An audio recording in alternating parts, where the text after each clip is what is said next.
We've all witnessed the Black Lives Matter movement. Unfortunately, many people have lost their lives and loved ones as a result of racism and police brutality. Through history, our Black ancestors have fought endlessly against racial discrimination, inequality, and injustice. Countless people across the globe have come out expressing their pain, demanding change. As a Black African woman, it's even more depressing to watch, knowing that other dimensions of racism are more perpetrated within our own race and communities. In the families, brothers, sisters, family relatives grow up to hate themselves and compete against each other.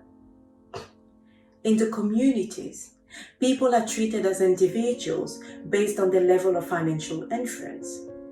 You are respected for what you have, not for who you are. Women and young girls are raped, abused, and controlled by men, sometimes forced into early marriage and prostitution. Amongst religions, people fight against themselves, claiming that the God of one religion is better than the God of other religions.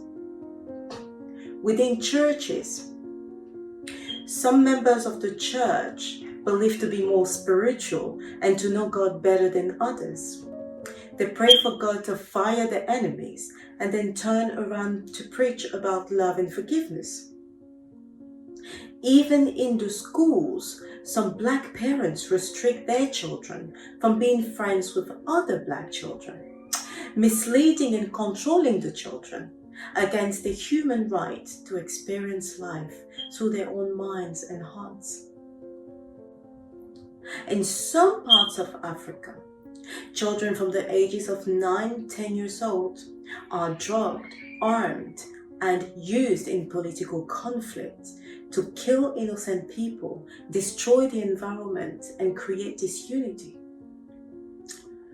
The level of hatred, jealousy, corruption, injustice, brutality, violence, oppression, betrayal, and poverty, to say the least, within the Black race, even worse in Africa, makes me wonder, why are we demanding racial equality from other race when we're so divided and disloyal to our own race?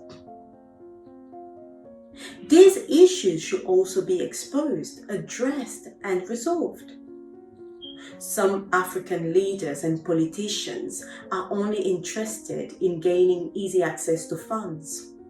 They abuse their positions of power to exploit the country's natural resources and build their personal empires, whilst the rest of the population is perishing, falling victims of brutality, poverty, and injustice.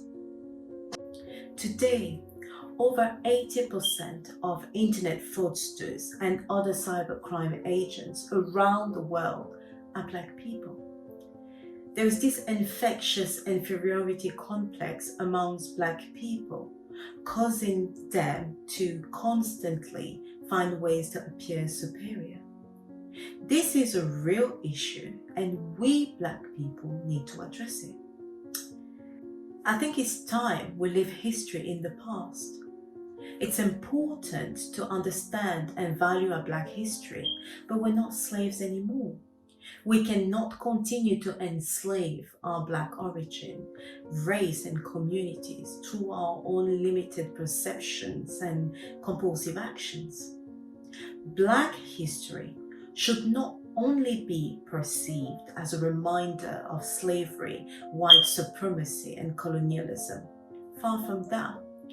Black history is a platform of empowerment and celebration, seeing how far we've come and knowing that we hold the necessary tools and resources to make the Black race, communities, and continent the greatest it can be. It's time we turn confrontation to a conversation. These conversations need to take place within the homes, the communities, the schools, and other institutions. The focus should be on making great people in their hearts and minds. Black people are known for their strong faith and belief in God. God believes in us too. Our children and next generation are counting on our concerted efforts to leave them a better story to tell, a better future to hold, and a greater world to live in. Nobody is ever too old or young, too smart or ignorant, too light or dark, too good or bad to bring change. It takes all of us in all thoughts, hearts, language, and actions. We need to consciously hold hands together, liberate and elevate one another, to dream bigger and make the transition to a stronger leadership role and sustainable unity for the advancement of Black lives. We need to humble ourselves, look into our own eyes, and change the things we need to change for our racial freedom and the equality in humanity.